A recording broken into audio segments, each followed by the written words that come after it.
I never went to culinary school. I never went to culinary school. But the one thing I did was when I would go into different kitchens when I was young was I was quiet.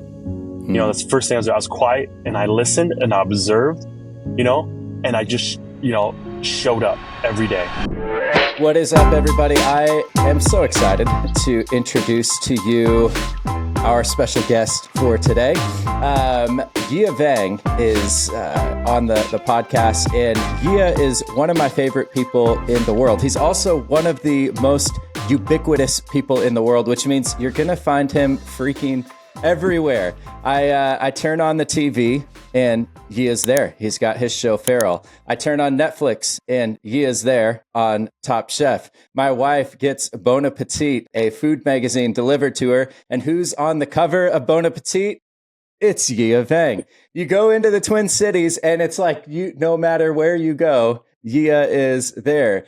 Union Kitchen with different pop-up restaurants. He's got all kinds of different food concepts that he's doing. You want to go and watch a Vikings game? Yia's there. You're going to go to the Minnesota State Fair? Yia is there. And also in the podcasting world, Yia, I know you've been on a ton of different interviews, but you've also got your own show, Hmonglish, which is incredible. It seems like no matter where I go, I'm finding you. Now, I am so grateful to have you here. So I know that's a big, long setup, but man, thanks for being here. How you doing? I appreciate it, dude. Good, man. I think I had to do all of that because you moved away from me. So it was my only way. It's like a little child being like, Dad, look at me, Dad. Like your kids. And that was the only way that I can get you to pay attention to me, So, that's why I did all that. I'm just like, because you literally left to the other side of the country, I left you. Yeah, we used to go grab lunch, talk about life, and then you left, and then this is the only way I can get your attention. Well, your efforts are not in vain. I'm seeing you all over the place and couldn't be more excited for all of the things that you're doing. Obviously, I know you real well, but for those who are not as familiar, where is home for you, and what does kind of a day in the life or a day in the week for Yia Vang look like? Yeah.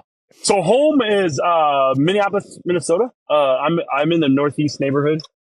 It's real fun little neighborhood. I just recently moved there. I hate moving. Moving.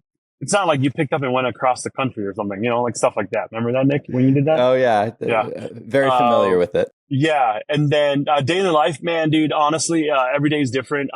Mondays and Tuesdays are my admin days. I do a lot of admin stuff for what we, for the restaurants and stuff like that. And then it is, I tell people we're not in the food business, we're in the people business, and food happens to be a part of it. But yeah, like that's, I've been very, very, very, very blessed to be, doing what we get to do. I get to spend a lot of time, working with different, chefs and, in our restaurants and stuff like that. So it's been really great. Yeah, absolutely. And you guys just recently acquired a building, and you're building out your first like brick and mortar, more or less permanent restaurant concept, right? So tell us a little bit about that. Yeah. So one of the things I learned, developing in the whole restaurant world is we have a restaurant called Union Hmong Kitchen. And Union Hmong Kitchen has two locations. It's at Gray's Food Hall. It's a food hall in North Loop area. And then in Uptown, we have another location, our second location. But that one is, majority of the time, that one also runs as our commissary kitchen where we pump out all our food. We do catering, we do special events, we do off-site events, and then we also have the state fair, which is, Nick, you live here in Minnesota, you understand how big the vastness of the state fair, understanding the business end of the state fair. And, for 12 days, this past season, for the state fair, 12 days, they had 1.8 million people come through, So, I mean, right there, you just have to kind of do the math. So we have a little stall at the state fair. We have a few places in the sports stadium, one in Twin Stadium, Target Field, and one in the Viking Stadium. And so just kind of coordinating all that, and being, kind of just working with a lot of our chefs through those, those different concepts they're doing, different ideas. So Yeah, so a lot of meetings, but my heart is cooking. Like I love, that's what I love doing. That's kind of like my go-to. So if any time I could just, roll up my sleeve and get in the kitchen and cook with everyone, that gets to be really fun. But yeah, a lot of coordinating. And then I've been very blessed in the last few years to be able to do a few media things. So right now we're in filming season for our PBS show. So, probably like 2 days a week, I'm filming somewhere for the next probably four weeks. So yeah, so we just have to put in the filming schedule in there. So yeah. Which show is that? Because I know you got a few. Yeah, it's Relish. It's called Relish. So it's PBS here in Minnesota. And basically I travel around meeting different chefs or home cooks, and we go into their house and they show me what they cook and how they cook it. And we kind of unravel the story of the foods that they make, it's, technically we're in season number 4, but they did a reboot, a revamp of it, where it's actual full length show instead of a small like 10-minute vignette. So it's a full length show, and it's been really, really fun. And some of the people that we have on our show that I host, like they're my good friends, and it's awesome just to go to work and work with your friends a little bit. Mm-hmm. But yeah, I mean, they're amazing, amazing people. Love it. Yeah, I'm curious, as you have your hand in so many different things, has this kind of just fallen in your lap? And let me unpack what I mean by that. Between the media, between the restaurants, you're stretched in a lot of different directions. Did you originally start in maybe one lane and get really good at that? Or, did just opportunities come up and you started going after those, and you're just juggling multiple things at once? Yeah, that's a great question. I think in the beginning, and I still think truly I am, is I'm a cook at heart. That's what I want to do. Like, I just love making food. Start fire, throw meat on fire. Like, basically, that's it. I love doing that. Like, for me, it rejuvenates my soul. It's the simplicity of knowing how the fire and the ember work.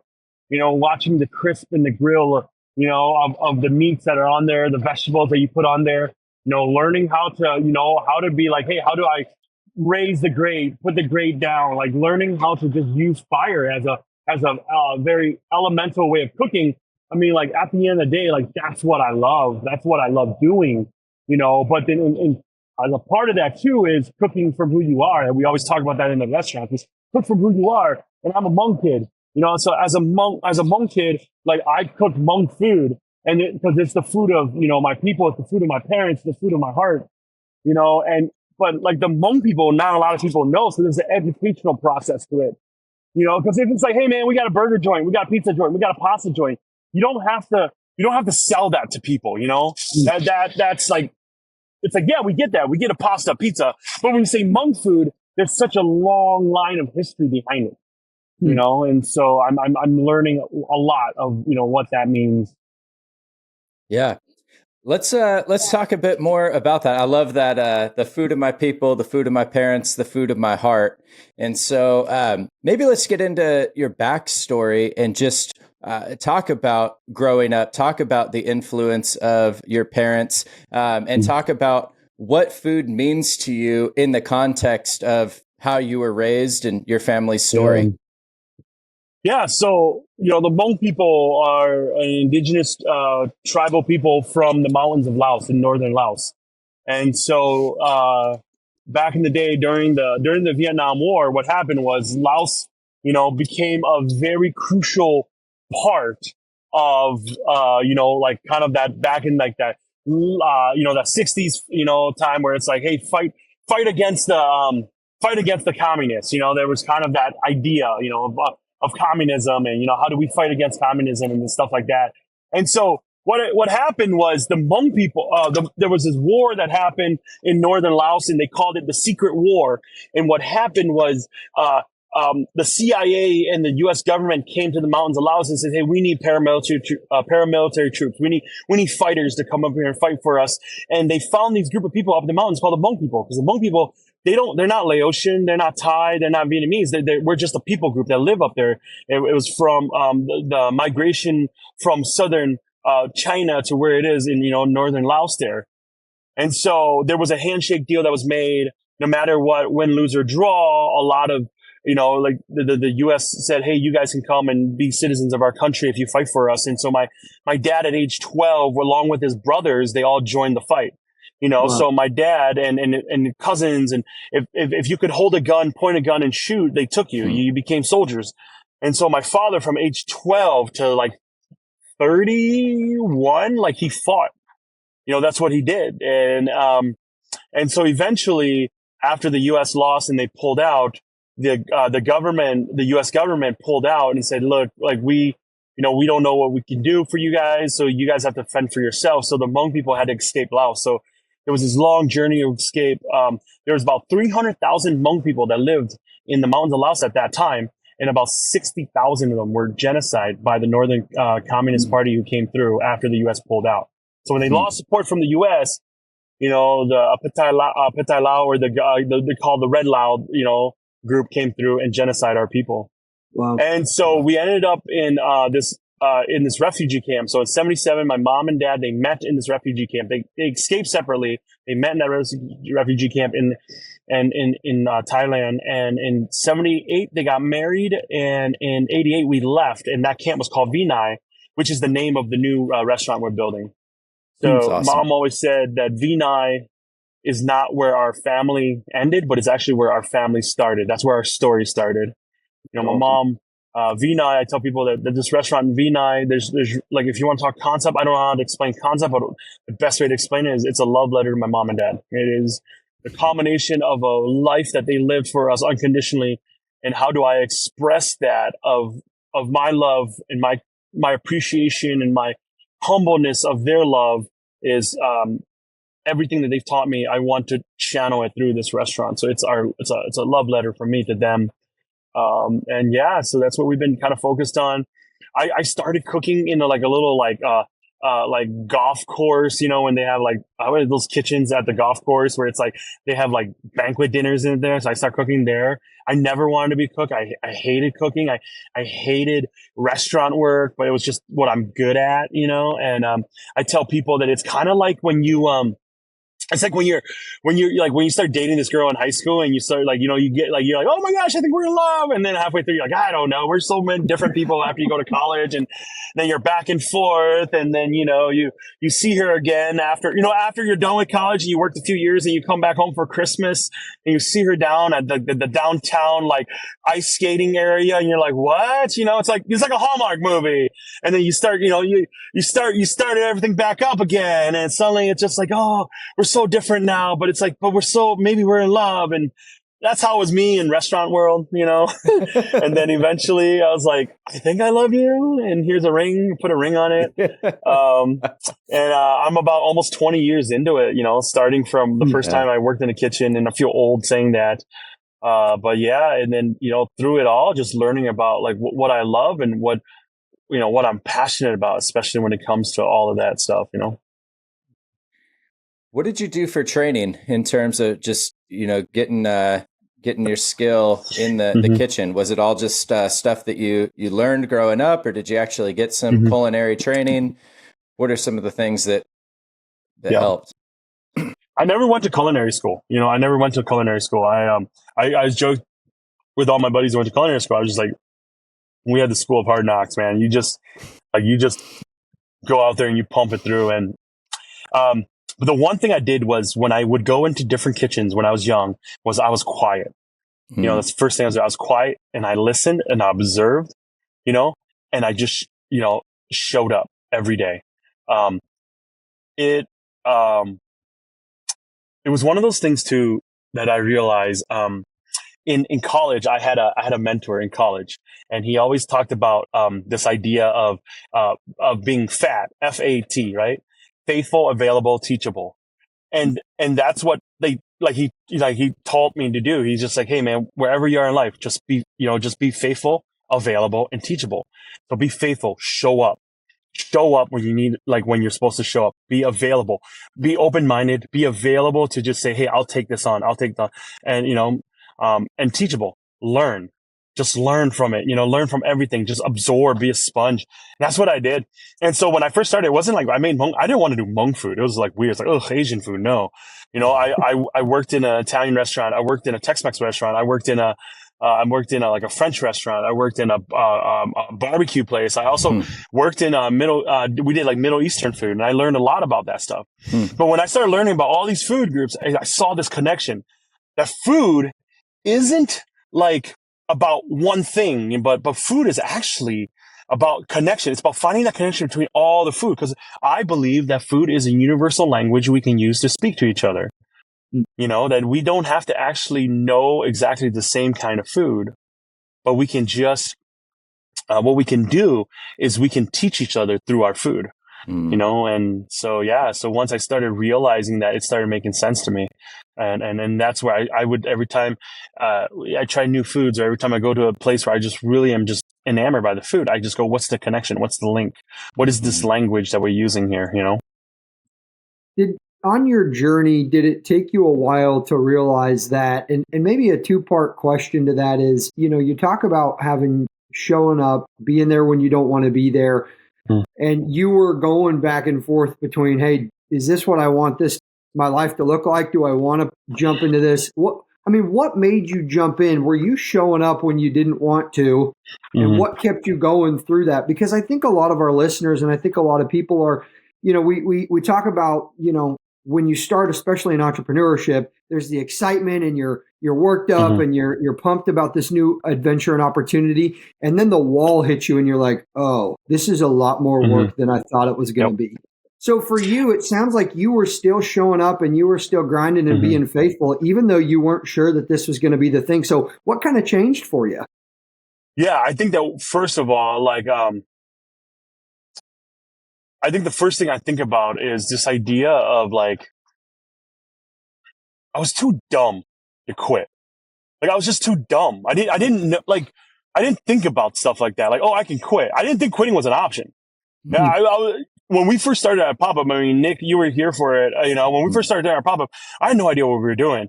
Again, I didn't know what a business plan was. I didn't know you could get loans. I had $350 in my checking account. I said, hey, I'm going to spend all this to buy food. We're going to do a first pop-up, and I hope we can do about $400 in sales, because I need that $50 for gas next week. And this was on a Friday, you know? And I'm like, dude, there is no strategy for me. It was just like, let's just go. I'm kind of like a brute. Like, man, you can find efficiencies. You can find great ways. Like, that's why we have people in our system that are great systems people. They're all about that. I'm not, dude. Like, but if you just want like a dumb, you know, ram that to run through a door, like, I can do that. Like, you know, that's how it was for me in high school football and in college football, you know? Like, coach would be like, hey, Vang, you see that 58? That's their biggest guy. Every play, I want you to hit him really hard. I'm like, okay, coach, I go hit him. You know, it's like, you know, hey, Vang, like we need you to block that guy. So then Nick, our running back name is Nick can break it out, and then, you know, we can win this game. I'm like, okay, coach, tell me where to go. I go do that now. You know, and they like tap me in the head and be like, good boy. I'm like, okay, coach, can I go get water? He's like, go get water, buddy. You know, I mean, like, that was me, and that's still me in a way. You know, like, are you going to outwork me? No. Like, I'll, like, I don't know. I'm not trying to be cocky about this, but it's like, outwork people. I want to outwork people. That's just my thing. I get that from my father. I get that from my mother.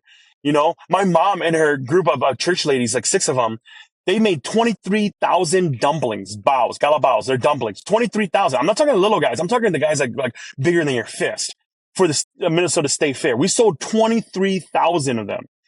Wow. You know, and like, let's just do the quick math, right? 23,000 at $12 a piece. Like, we can do the math on that, you know? So like, that's them. No quit on them. Like, every day they were about 1,000 a day. They were going, pumping it out 10 hours a day, no rest, women in their 70s, outworking every one of us, you know? And it's not like they were, you know, I don't know, like vacationing, collecting seashells and stuff like that. They were like, no, we're going to do this.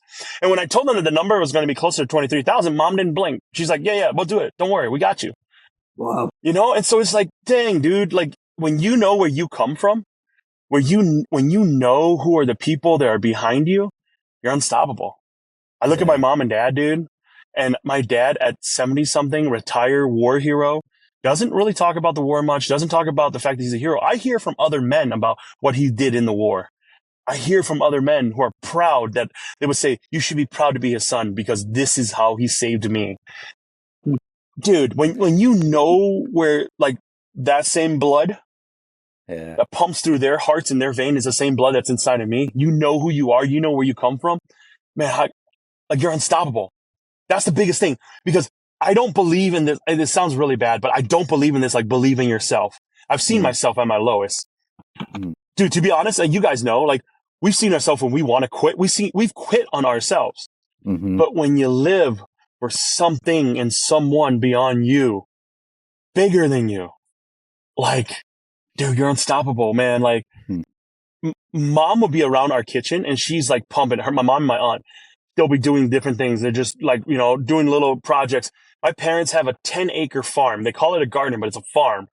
And all the vegetables and all the produce that grows from it, they harvest it every year and they bring it to our kitchen. You know, don't ask for a dime at all. That's what they do. You know, so when you see that this is where I'm from, that's my mother, that's my father, that's the lineage, that is the legacy that you stem from, it changed the way that you are inside. So it's no longer about me. It's no longer, I live for me and blah, blah, blah. No. Or I do this for myself. No. Because myself is a pretty small person. But when you see that there's greatness that you are a part of, it changes everything. And so that's for me, man. Like, that was what really changed me. It took my father to be on his deathbed, a work accident. You know, he was on his deathbed for me to realize that, that my life is an echo of them, you know, and, you know, there's this, my mom told me this, a few months ago. She said, yeah, the day that we were going to come to America, that night, we were going to get on the plane, come to America. I was born already. My little brother, my little sister, you know, and then my youngest brother was in my mom's belly. She was pregnant. And she said, your dad was looking at you and your older brother, you know, Peter. And he looked at me and he said, I want to go to a country where my children can be free to write their own destiny. And he took it, man. Like, he came here, he worked low-end jobs. He got us through school. You know, went to college, and you know, and when he retired, he didn't make more than 40, maybe 42,000 a year. Never quit.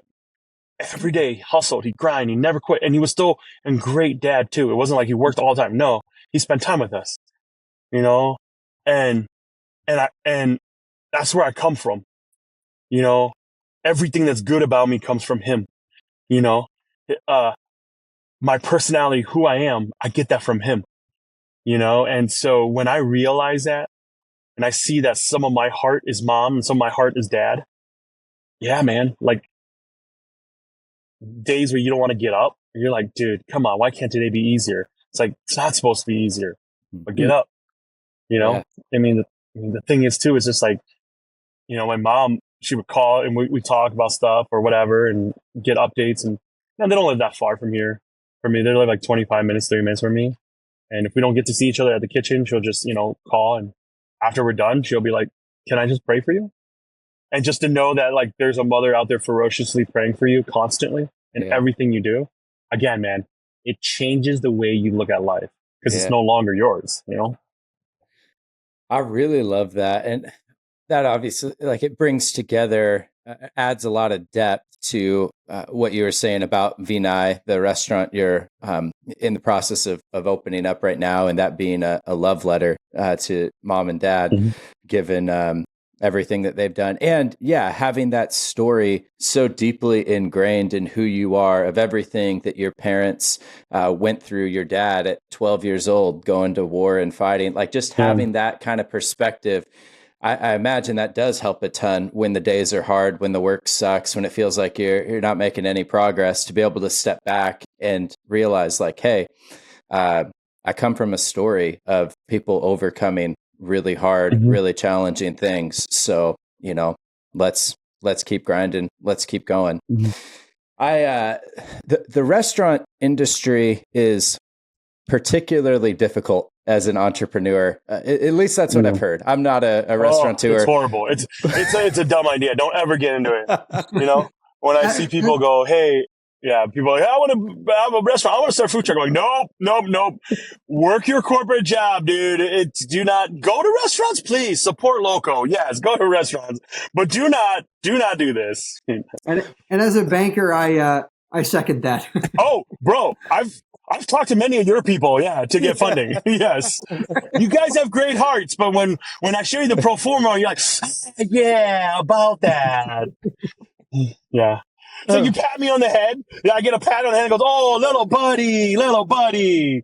It's like, I'm like, I don't know, you guys have kids, but I know, Nick A, you have kids, so it's just like, you're watching your kid put that like round peg in a square hole or whatever. You're like, and you're like, oh, little buddy, you're trying so hard. I feel like that's what the bankers say to me. They're like, oh man, your little buddy's trying hard, aren't you? I'm like, I can do this.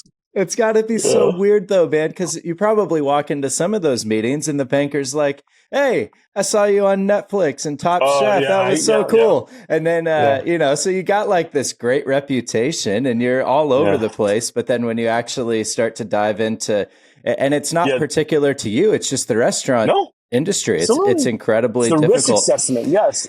I think it's like this. I've learned this, and I'm a single dude. So it's like going on first dates, man.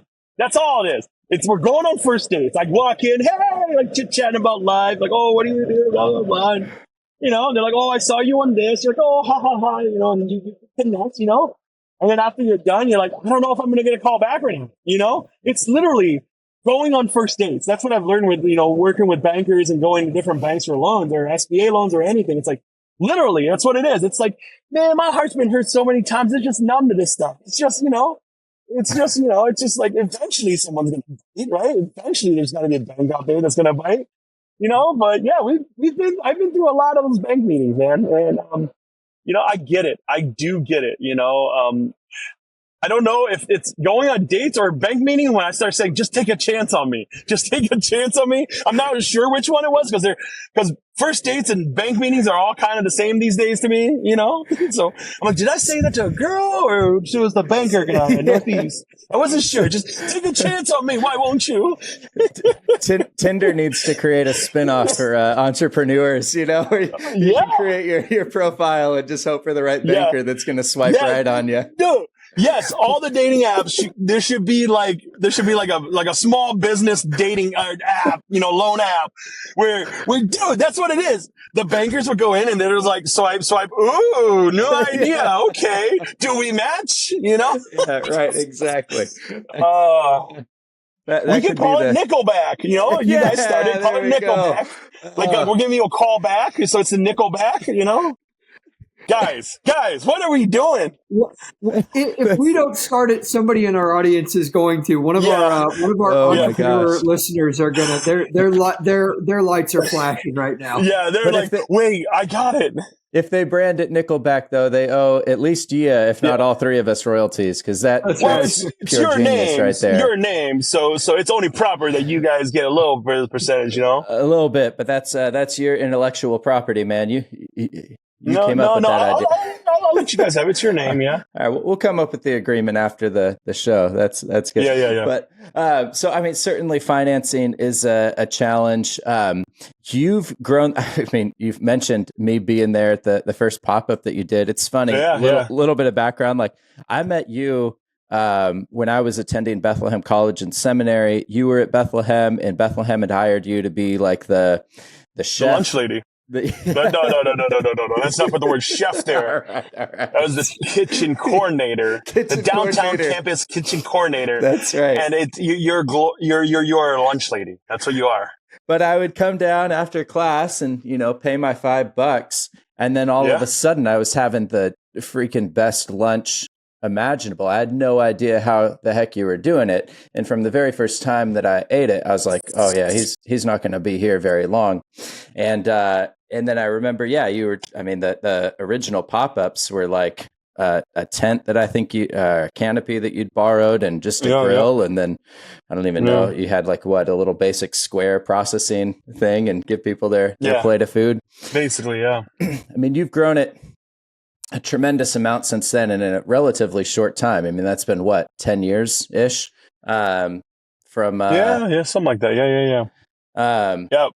Yeah, So officially, I think Union Hmong Kitchen, we're in February will be 7 years. Yeah, on wow. LLC paper, but what I'm saying, we had to do some stuff, if you know what I'm saying, before, Yeah. cash only, Yeah. baby. Green Cash is, only. green is gold. We call it green is gold.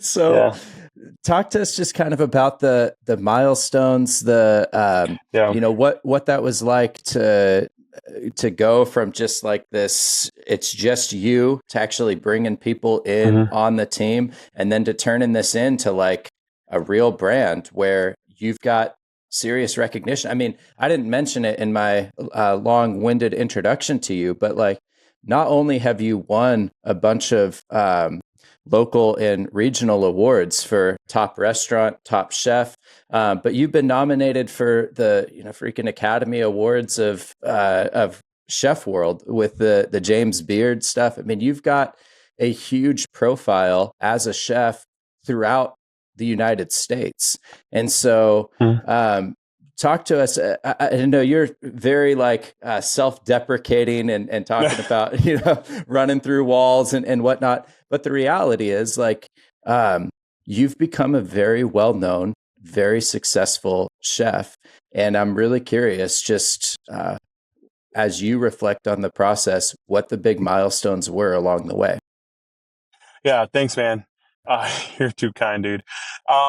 You know, I think that sometimes I don't look at milestones because it makes me. I feel like, this is my own thoughts. I feel like sometimes milestone makes me stop too much, Mm, and so I don't look at milestones. So again, like sure. I still feel like a brute. Like it's like, okay, let's just go, let's just go. I think that I have faults in that. While our team would like to understand and look at some of our milestones, I'm like, we don't got time to look for milestones, and we got to get going. And I've really learned that, when you work with the team, it's different, right? Because like because I live in my head, so I get to see like, this is the vision, this is what we're trying to do. Mhm. I'm constantly going, why are we freaking stopping here, looking at the scenery when we got to keep going? But I Mm, understand how important that is, So I would, even looking back, I see some really great milestones. Like, I think first of all, I started with Mecca Boss. She's a food writer, and she, took a chance on us and wrote this really great story right before we started the pop up to get some hype.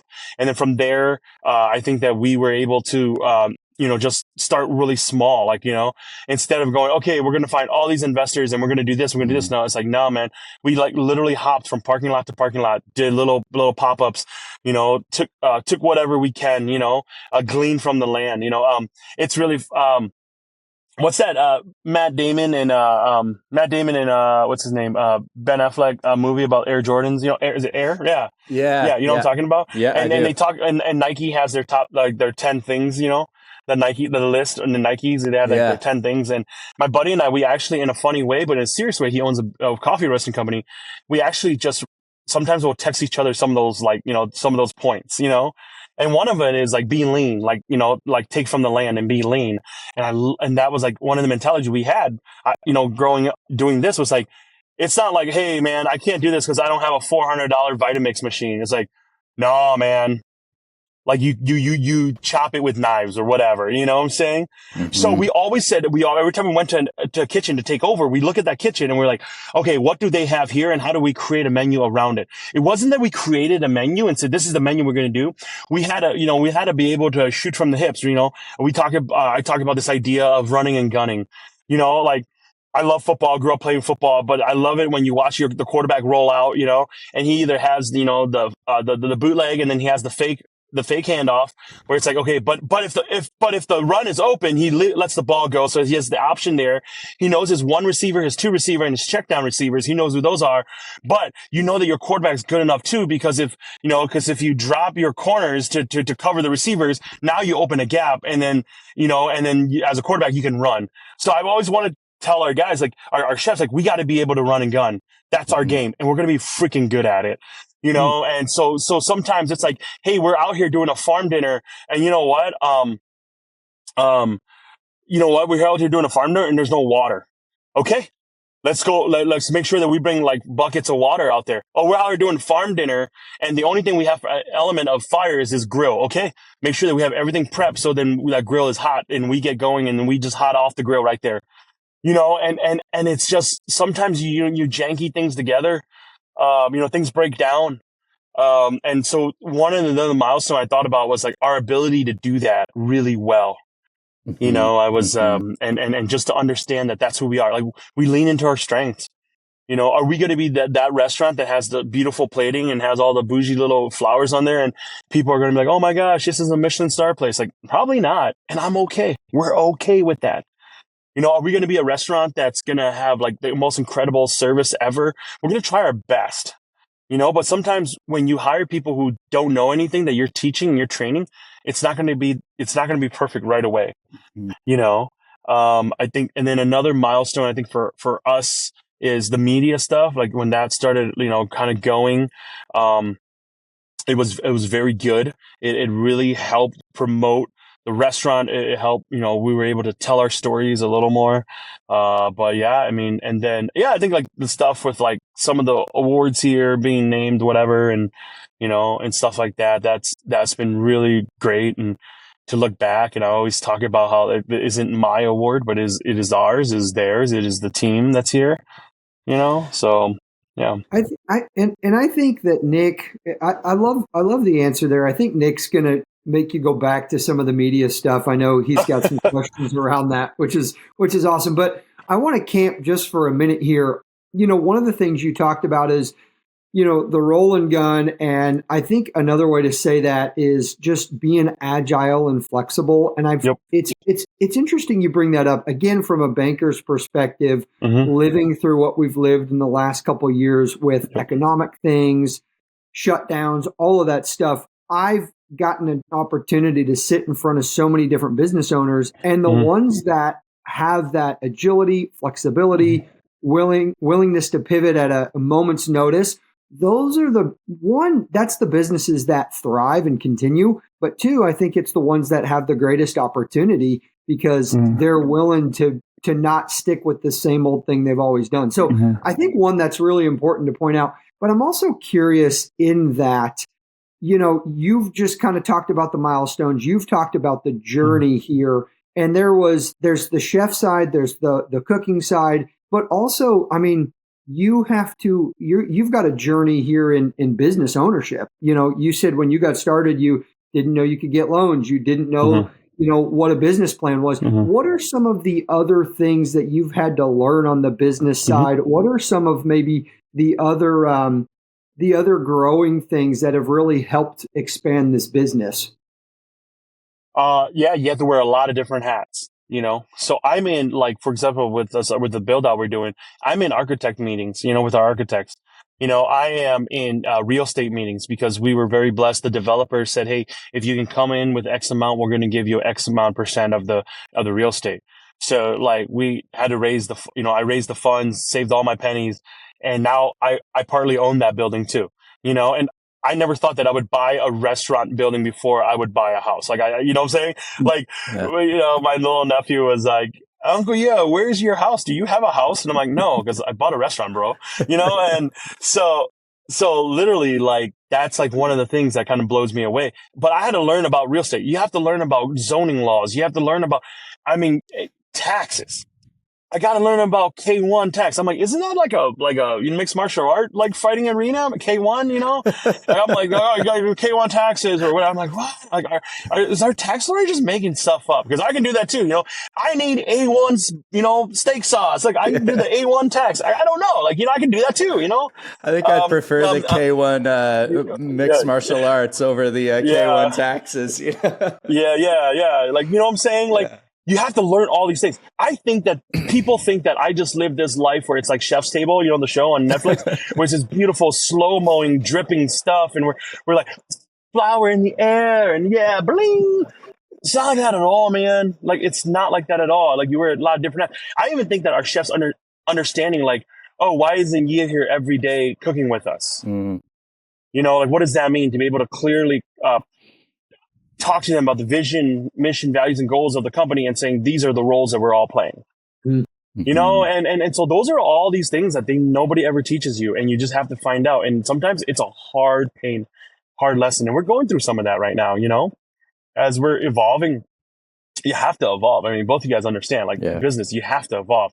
You know, that's cute that there's these mom and pop places that are there for like 80 years. That's amazing. And I But I think that between our businesses evolving and mom and pop shops have been there, there's something that we can learn from them because there's something about sticking to their values.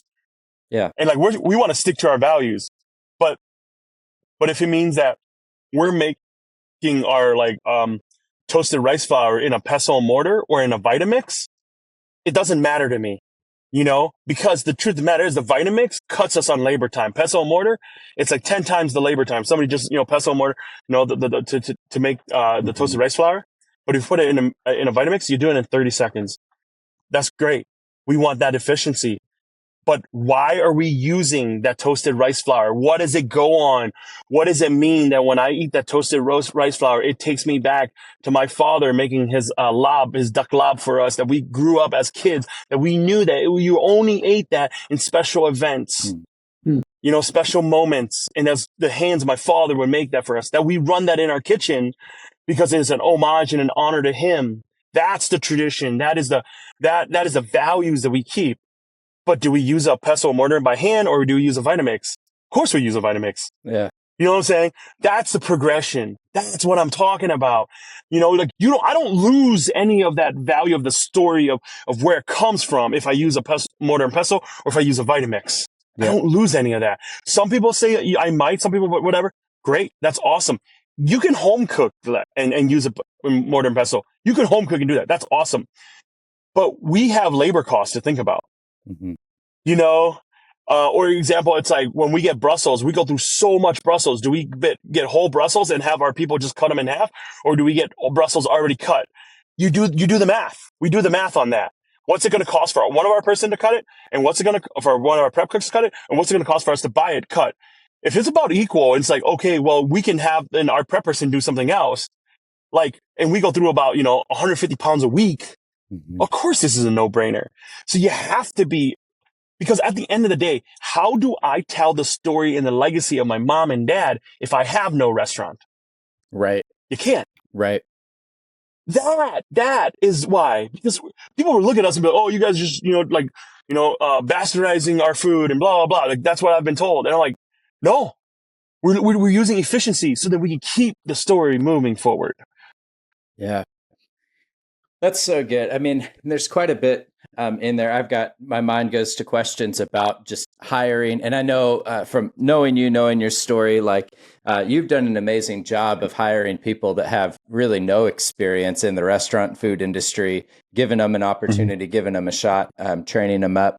So, I'd love for you to speak to that, but maybe more just in line with what you were just saying there, as far as getting criticism from people within your community about different efficiencies, different practices that you're putting into place because you are a business owner, because you do want the restaurant to make it and survive. How do you deal with that criticism that you kind of get from your community? How does that affect you? Do you just tune it out? I don't know. What's that been like? Yeah. Yeah, I think I've talked to you about it sometimes, Nick, but it's like, it does affect me right away. You're just, as somebody from that community, you're like, come on, dude, I'm trying to help everyone, Yeah. Right away you feel that. But I think that the other thing too is my thing that I always do is, mom and dad, they're my North Star. They're my shoreline. They're my lighthouse. So when some of that stuff gets pretty heavy, I'll talk to them about it. And, my mom always says, she has this line, she always says, she goes, you listen to me because I bore you. She's like, you came from my womb. I born you. I bore you. You're my son, and what I say matters. The only thing that should matter is what I say. Mm-hmm. And I remember one time it was like really, it was really stressful. They were like, people had some rumors that are saying, oh, Yia doesn't actually own this thing. So at church, there were people that are saying, oh, yeah, I think it's owned by some white people. And then your mom, like the Yia just works for them. He doesn't really own it or whatever. As a 100% owner, there's some people at their church, they go to a big church and just gossip at church. And remember she called me and I was just so tired. I think he called me on a day where I was just so beat up and I think I started crying. I'm like, Mom, I'm trying my best. I'm trying my best. And the line that helped me was she said, I bore you. You came, that's in Hmong. It means I bore you. I'm the one who gave you birth. I birthed you. I'm the one who gave you life. She says, you listen to me. You listen to what I say. And she said, don't listen to anybody else because I am your mother. And the only thing that matters is what I say. And the moment she said that to me, it clicked. It's like, yeah, it's true. Nobody else has any ability to speak into my life. You know, they do. They're the ones who gave me life. They're the ones who, my dad who war in a country, fought and did all these things to get us to America. They're the ones who went through all the crappy low-end jobs so that they could put food on the table, like, all of that. Yeah. And I'm worried about some dude who has a keyboard somewhere writing something that they don't understand from across the country. I don't give a turd about that. That dude didn't war for me, That dude didn't fight for me. That dude didn't fight for me to get to this country. That dude didn't work hours and hours, so that I could be where I am. No, has no authority. Yeah, great. I don't even call them reviews because it's not a review. It's just a comment. Mm-hmm. Or people goes, oh, what if they critique? I'm like, it's not a critique. They don't even know how to critique that right. It's just a comment. It's okay. I really don't care, And I think one of the best is when you have, like, on social media, especially when a lot of these things come out, right? The best is when you have people go after them. It's so funny, when you see other people that are like, hey, what are you doing with your life or whatever, and stuff like that. I'm like, hey, I didn't send them, but yeah, man, I think that comes back to identity though, right, Nick? Like it comes back to knowing where you come from. Yeah. That's for me. It's constantly understanding, like, where did you come from? Knowing my identity. And that to me that's how I let that stuff go. But at the end of the day, I'm human and sometimes it hurts, and sometimes it makes you feel like, oh man, like, what am I doing this right? But it's like, no, you don't have to answer am I doing this right? I have a mentor here and, he's kind of my counselor also. And he's always says that every mistakes you make in business, think of it as an experiment. You tried it. Did not work. You learn from it. Try something else. You tried it. It didn't work. You learn from it. Try something else. It's little experiments, yeah. Or you can sit here and be like, oh man, we really screwed this up. I don't know it's okay. It's okay. I think so much too of what you've shared comes back to the why, and the why is what fuels you, and it fuels you as you've shared in your journey. One, when you didn't know what you wanted to do. Two, when there's days you don't want to get out of bed. Three, when nothing's working right. Four, when people are critiquing you and they don't know you. That why. I think what I hear from you is the rocket fuel. It's the thing that keeps you going. And that has to be there in business because all of those other challenges and roadblocks are there. And so at the end of the day, the why is going to be the thing that fuels you forward. Yeah. I think that one of the things just to give you guys a heads up, I mean, obviously my why is my parents and their legacy. And I tell people, it's not me writing my story. It's not my story. It's their story. I'm merely a steward of it. I'm an editor. I get to move the commas around. I get to put a little, make a little paragraph indentation here and there, but it's their story. And I'm the curator of it. And this really came true to, when I was a finalist for the James Beard. And my parents, they don't understand any of that, which is like cool. It doesn't really matter to me. Like, I mean, it matters, but it doesn't matter. You know what I'm saying? Like, that's just not their world. And I think my sister might have called my mom and said something about, hey, did you today, like, you got this award, he got this nomination. It's like, really big. And so I was driving home, and this was a couple of years ago. I was driving home and I was just beat tired. And I remember mom called me and my mom said, hey, I heard today that you were given an award. And I'm like, yeah, mom, it's a nomination, what from my understanding was, it's a pretty big deal. And I'm like, yeah, thank you, mom. And I think she goes, we were talking a little bit, we're catching up. And my mom goes, and this happened a few years ago and it really fortified my why, right? She said, I wanted to tell you a story, but I wasn't going to tell you until I was on my deathbed because I felt really ashamed about it. And I'm like, oh, okay. It's like, you're hearing your mom saying this. You're like, wait, what? It's getting real. Yeah. Yeah, it's getting real. I'm like, oh boy. And my mom said, when I was a little girl, war was so tough that the war that was happening, our people were being killed and we escaped. We hid in the jungles for months. And at that time, she said, it was so bad that we tried to escape, but we were caught and we were put in a war camp. And we were held as prisoners in this war camp for almost a year.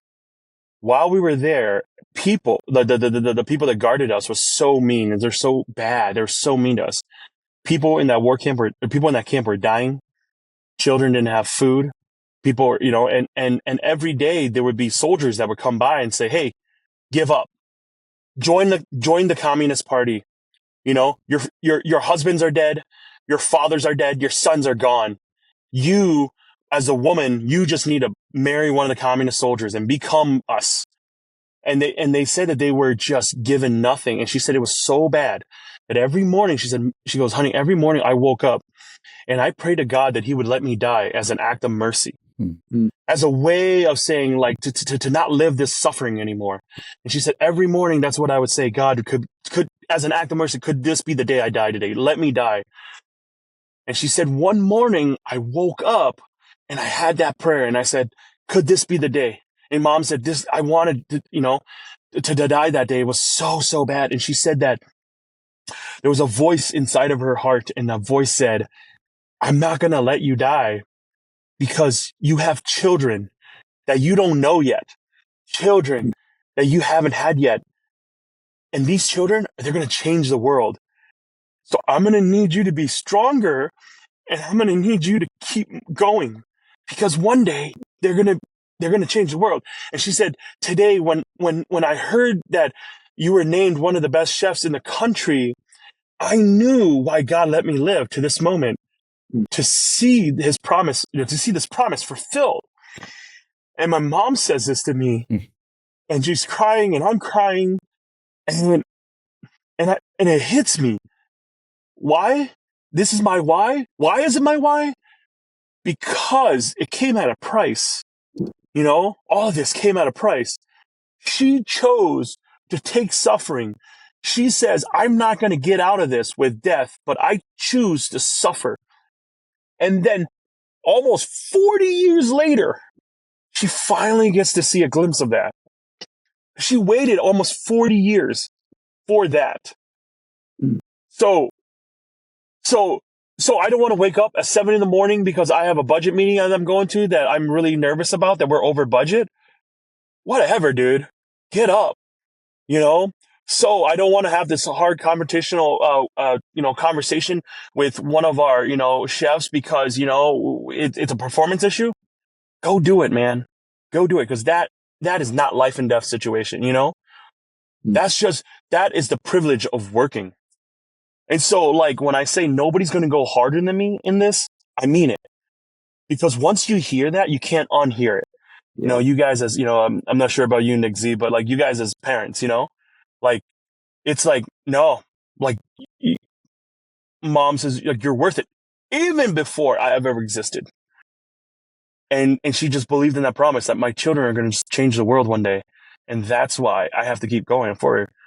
So I think of the things that she's been through. I think of the things my father's been through. And I want to say, hey, I'm going to make this sacrifice worth it. And that, to me, that's my why. And that keeps me focused. Like I said, guys, like, this isn't about food. It's about people, right? Yeah. We're not in the food business. We're actually in the people business. And it's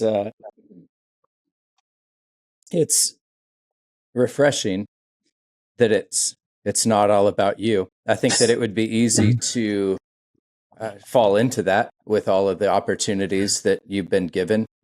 And I think that that's kind of almost the natural consequence too of sort of growing as a celebrity chef. And so to have that to come back to, that, like, man, it's you laugh, but I mean, it's I mean, sincerely, I've wanted to ask about that. Like, you've become a recognizable figure within the Twin Cities. Even when I was still in Minnesota almost 3 years ago now, we'd be out to coffee or breakfast, and people would stop and get a picture with you. And I imagine that's only grown. So to not make it about you, to make it about your parents' story, to see yourself as the editor, the publisher, I think that's a really beautiful thing. And and obviously it's a powerful why to keep coming coming back to that. Maybe talk a bit about just what that has been like, though, to become far more recognized, and now having achieved some levels of success. I'm thinking about our listeners. I'm also thinking about for Nick and I, like with what we're hoping to accomplish in business and in entrepreneurship. When you have success, it can be fairly lonely up at the top, even though you're recognized by a whole lot of people, right? I mean, you've got a lot of staff who, sure, they respect you and look up to you, but they're also depending upon you in the business. So there's a loneliness inherent in that. And then I imagine too, it can feel like because of your success, there's a lot of people who just want things from you, or that expecting that there's things that you can give them. So I'm curious just how you've balanced that, and what are the unique challenges that you face now with the level that you've gotten to that are very different from the challenges you had when you were doing your first pop-ups? Yeah, man. I think first and foremost, it's hard to get my friend Nick Offenkamp on the phone, because, I try to use my celebrityness to, get through all his 18 assistants, to just see, hey man, just want to catch up, and he's always, going to some business meeting somewhere. So it's right. Still, I don't think I'm there yet. If my friend Nick Offenkamp, is not there, you can't just get him on a chit chat, over lunch. I'm kidding. I think the first and foremost thing, and then I is what I love, is having the group of friends that I have around me. Yeah. Have been the most humbling thing, like guys from college that we're still super tight, that we get to do some really fun things together because of the blessings and privileges I have. Traveling the country with some of these guys to go do different things that we never imagined we would ever get a chance to do. So we were these kids that were in college that were dreamed of, like one day we're going to, do all these fun things in the world. And then, a lot of them got married and then just became dads and, worked, and they were just like, okay. And then now it's like, I get to be like, hey man, I'm like, in a month here, I'm like, I'm going down to New Orleans. We're doing a restaurant takeover with a restaurant down in New Orleans. And one of my buddies, he works at 3M, but he's, a decent cook. So I'm like, you want to come down to New Orleans with me? And it's like all expense paid. And, you get to cook at the kitchen. He's like, yeah, I'm down. That's cool. Going out to Bozeman a few weeks ago to do a podcast and promotion thing for outdoor out there, like things like that, where it was just like, I feel very blessed and privileged to get to do that. But with people that I love, people that are around me, people that like, I love, like, Nick, even with you, like when anything cool happens or we're getting like renewed for a season, like you're one of the first I call, because I just know that it's like, I want to celebrate this with you,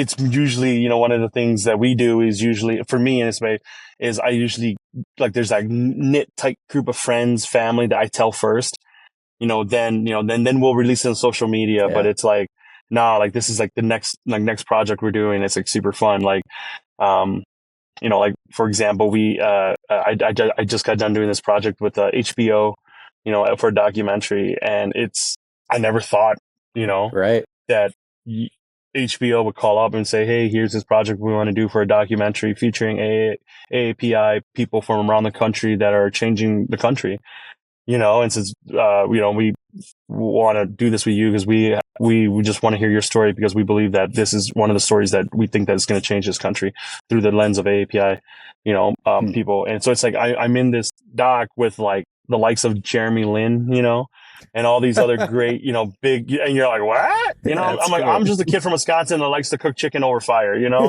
but it's very humbling, right? Because it's like, who do I share that with?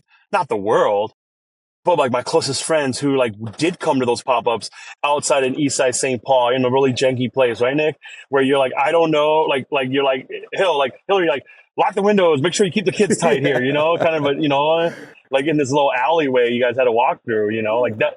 These are the people who said, I'm here because of you, not because of a trend. I'm here because of you. And I have a few of those who are really tight knit, close, that I love sharing these moments with. When we did the show Iron Chef for Netflix and we were out doing Iron Chef, like I mean, that was like the moment where I could just share with a lot of like my family, you know, it's like, hey, this is what we're doing, you know. And then when the show came out on Netflix, like everybody was like, all my family, you know, they were all watching. They're like, wow. And even to be able to like put up like old family pictures of them too up there, you know, so like they saw themselves on there, you know. I mean, these are the things where that's what helps me, keeps me quote unquote grounded and humble. Because like, yeah, at the end of the day, like, I know I tell my buddies, especially the guys from college that I'm really tight with. I'm like, I never want to be somebody on screen or in a newspaper or in a magazine. I never want to be somebody there that you're like, well, that doesn't sound like him. Mm. You know, I want you to pick up a newspaper and read, and even the way I talk to the, you know, or even the things I say, you know, that I want people to be like, yeah, that's him. Yeah. You know, authentic through and through, not having a media persona and then who you actually are, but no matter where people meet you, no matter what you're doing, you're consistently the same guy, which I think is a really wonderful thing. I mean, I think you've done an incredible job of that. I certainly, anytime that I've seen you on whatever it is that you're doing or listened to or read an interview, I'm like, oh yeah, that's my buddy Yia. That's exactly what I would expect him to say or to sound like or to do. That's totally a joke. Maybe you tone down the joke a little bit. There's a few. There's a few sauces. It is PBS. Yeah, it is a little PBS. You know, that's right. Family friendly. Yeah. You got kiddos, Nick. Family friendly. You know. Something that your kids can watch, you know. Yeah, that's right. You know, so for example, one of the things that I love, like for an example, this is one of those examples where it's just like I love being able to do what I do so that I can bring in friends and family that I love and I care about to be a part of it too. It's like when we did that speaking panel and Lynn Rosetta Casper was on there, right? And she's become a really good friend. Well, Lynn Rosetta Casper is this huge, like, you know, she's retired now, but she's like an NPR host for the show called the Splendid Table. The Splendid Table. Yeah. She doesn't see even, and I didn't really know who she was, but I met her. She's from Minnesota, world renowned, actually. Yeah. There was this list that was saying 5 culinary juggernauts that changed the way that the America thinks about food, and her name was up there. Yeah. Like she's like a big deal, right? So, you know, your wife Hillary is a huge fan of hers, right? So I was at this panel and she was one of the panelists, and me, her, and a few chefs here. And I just knew her as Lynn, like she's like my friend, and she's just the sweetest old lady. And she would come in, she'd come to our pop-ups, and she's just a sweetheart. And it's so funny because like, I was like, I remember, I don't know how Hillary found out that I was doing this thing with her or something like that.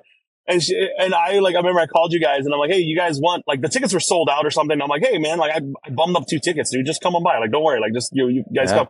You guys couldn't find a sitter. You couldn't come, but she came by herself.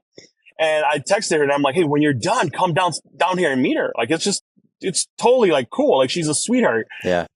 And it was one of these moments where I was just like, this is why I love doing this. Like, Hillary got a chance to come down. It was like her, like, away from the kids and, you know, just her night. She still talks about what an amazing experience that was. Yeah, she came down. She was so adorable because, you know, Hillary came up and she's like, do you think she'll be okay if I ask for a picture? I'm like, yeah, dude, she's totally cool.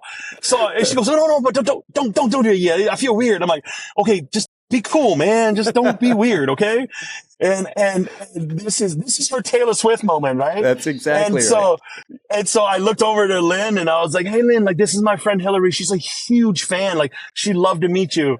And do you mind if she takes a picture? She's like, oh honey, come on over, you know, and she's just like, and I kind of just left them and let them talk, and she got a picture with her. And like in that moment, I was just like, this is why I love doing this. This is the thing that brings me joy.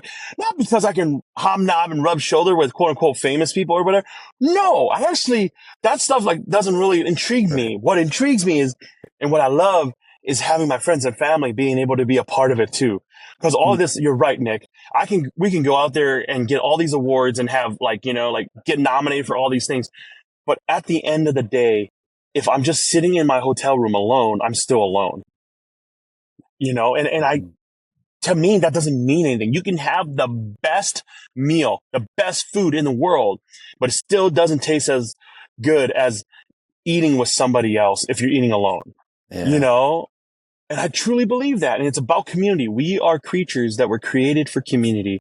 And again, like I said, in the in the business I'm in, it's not about food. It's actually about people. And I love how that comes full that's, circle. That's so good as you share. It comes back to what Nick and I continue to try to do here, which is that abundance mindset versus that scarcity mindset. Mm-hmm. And I think so many times when people reach some level of success and fame, they do close off. They do put the walls up because they don't know who they can trust. They think people are going to try to get after them or try to take what they've worked so hard for. But your heart's open and the doors are open, and you want to share it with your people because you realize that it's better to go at it together. And at the end of the day, there's that true abundance mindset of it's better to give than receive. Yeah. It's this thing that my father used to say to us, and, dads have a way of doing things so that it's like trying to teach you a lesson. And when we were kids, we would always be like, like if it wasn't split up fairly, we'd be like, it's not fair. It's not fair. Especially like when it came to like food and stuff, it'd be like, well, it's not fair. Everyone got a piece, but then there's an extra piece. Who gets it? It's not fair. And my dad would always say to us, when you say this is mine, you have less. But when you say this is ours, you have more, and it's just that idea, like, this is ours. Like the friends and family that have backed me up, that had in low times and let me sleep on their couch and supported me. It's yours. All of this, the access to the things that, that I'm privileged and privy to. It's all yours too. It's never been mine. It's yours. You are part of this. I get a chance to speak at high schools to kids. And the thing I tell them is this, is like, in your life, you're going to have people around you. You're going to have either family members or friends or teachers or coaches. And they're going to say some amazing things about you. And they're going to tell you that you can do it and you're worth it. And I want you to take that little piece that they give you, and it's like equity, right? And there's like a little piggy bank in your heart, and you're going to keep putting it in there, keep filling up that piggy bank, keep filling up that piggy bank of what coach, whatever said to you, or, the teacher here said to you, or how your parents treat. You're going to take all these little nuggets into your piggy banks, right? All your little nuggets, you're going to put it in there. And one day there's going to come a point in your life where you got to break that piggy bank, take all of that equity, all that money, and you got to go bet it on yourself. So you have to ask yourself, was it truly you at the time? No, it was all these people that gave a piece of themselves to you. And then you get to take all that money, that equity, whatever you want to call it, and you got to go bet it on yourself. And for us, when it came to the restaurant, that's what I did. I had teachers, I had coaches, I had mentors who taught me these things, and I kept these nuggets. And when it was time, we broke the piggy bank, and I said, I got to go bet it on myself. Even when, being very honest, even when the financial people were like, this doesn't make sense. I'm like, yeah, I got to go bet it on myself. I think, like, for example, like this whole TV thing, it was like the TV media stuff. It's like nobody cared about some kid from Wisconsin and whatever. No. But they're like, we're going to give you a little platform. See what you can do. And it was through those little platforms where it's like, yep, now it helped build to the next one, where when I started, I could barely look at a camera and hold a knife at the same time. But it was these producers that's like, no, you got it. We got you. We will take care of this. And I got to practice, and I get to get, I get my media training, and after I got media training, it's like, okay, here's a bigger show that wants to try to do this. Okay, awesome. Proof of concept. Great. That sounds great. We got greenlit. Okay, awesome. Next season, we're going to do this. We're going to build better in this. We're going to build better than this, And again, I'm just one of those people that I love learning things I don't know. So hosting TV, like, never don't know how to do that, but it was a learning curve. You had to learn real fast. Start asking questions around our showrunner, our producers, our directors. I was like, okay, how do you want me to state this? Okay, if they do this, how do you want me to lead this story? And man, it became this thing where it's like, okay, great. I got chances for ability. I have this, being asked to go around the country and speak, and doing these speaking gigs. At first, I was just in shambles. I'm like, I don't know, like I don't know how to do this. But eventually, knowing what I want to say, developing the story, putting it out, and then using that as a platform. I think one of the ones I loved the most was I was at General Mills, speaking at General Mills, And after I got done, they presented me this Wheaties box with my picture on it. And I'm like, I made it. Yes. Wheaties box. I made it. You know, I'm right there. Simone Biles, Michael Jordan. Yeah. You know, Who like, needs a James Beard when you got your own freaking Wheaties box? Yeah, Wheaties box. Yeah. It's like Wheaties box. And then, doing a deal with Quick Trip. I'm like, yes, we're good. Yeah. We're good. Bro, to come back to just what you've shared with the like high school students that you've talked with, Mm-hmm. I think that is so good. The idea, we hear that, like, the social media, the Instagram reels, 30-second, you got to bet on yourself. And there's a way in which that can sound a bit arrogant of like, oh, I gotta, I gotta bet on me. But the way that you frame that of like, no, the equity is not yours. You're betting on the investments that everybody else has put into you. So I think about your story. It's certainly the biggest equity there being your mom and the belief that she had of that, like, I'm on this earth because the Lord has given me a vision for, I'm going to be a mom to kids that change the world. There's a ton there with your dad, but then everybody else who affirmed your giftedness for cooking, affirmed this kind of calling upon you. And then when you have all that in mind, then it's almost like to be faithful with all of the investments that everybody has put into me. I have to take this bet. Like, I am doing a disservice. I'm dishonoring all of the investments that everybody else has put in me by not taking this step out. And I really want for our audience to hear that as well, because it's so huge of just don't squander the investment that everybody else has put into you.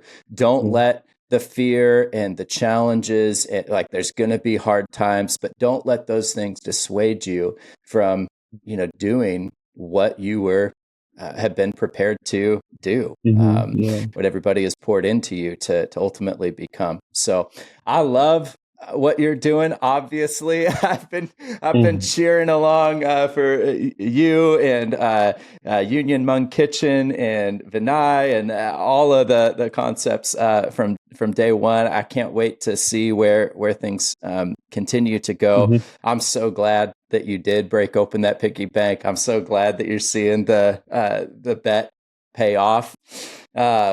And this has just been, man, such a rich conversation. Side note, you should publish a book with all of the little proverbial sayings from your mom and dad. I would pay big money for that book, man. They got so many awesome, like, little one-liners and proverbs. That's just fantastic. But for our listeners, man, what are some of the best ways for people to connect with you, to follow along? Where would you want to point them? Yeah, I mean, our restaurant, like, we do a lot of Instagram because it's free. You're here. And and then it's just a lot of, through that stuff. So, like, if they want to follow, it's at Union Hmong Kitchen on Instagram. Like, all the same thing on Facebook. I don't know. Every time I say Facebook, I just feel like I'm a boomer or something. Go on Facebook. And then Yia Vang 70 is my own personal handle. And then at Hill Tribe MN is also kind of like our overarching little kind of company that's kind of everything's kind of under, Yep. And then just follow there, and a lot of our updates are through there. So yeah. Solid. Well, definitely include links to your profiles in the show notes. I'll also include links to the restaurant, as well as just some of to your podcast, which we didn't even talk about, but also to different shows and things that you've been on, so that people can hear more of yours and your family's story and how you're using food as a vehicle to connect people. I think it's an amazing thing. But, bro, so good. So grateful for you. Dude, thank you, man. This is super fun. It's a nice relief to have in the middle hustle bustle of setting up POS systems and trying to get a TV screen put up at the restaurant. You really did kill my romantic notion of a chef's life being just like Chef's Table. That shows. Oh yeah. It's like classical music around all the time, and like every time we pour something out, it just it does like that slow mo drizzle, like Yeah. 120 frames per second. Slow it down. Yeah, whatever. Yeah, 1080p, whatever. Yeah, exactly. If they only knew, and even like I tell people, like, I'm pretty real about it, but there's always you get to see the full picture where it's like, oh, like if I don't answer these emails and this doesn't move and this doesn't move and this doesn't move. And again, it's like cooking is just a very small, frame of it. And, that's why it's funny because I love hanging out with business owners and we talk and from whatever discipline of what we're doing. And we all have like the same issues we go through. We're like, oh, you too? What? Oh yeah. Like packaging and shipping. And I'm like, oh no, I totally get what you're saying. And, that's awesome. Well, listeners, thanks so much. If you haven't already, I think this episode is worth a like, a subscribe, whatever your platform allows you to do to show that you enjoyed it. So please do that. Check out the social links, connect with Yia, and then also connect with us at abundantjourney.net. Sign up for the newsletter there, and we'll be back very, very soon. Thanks, everybody.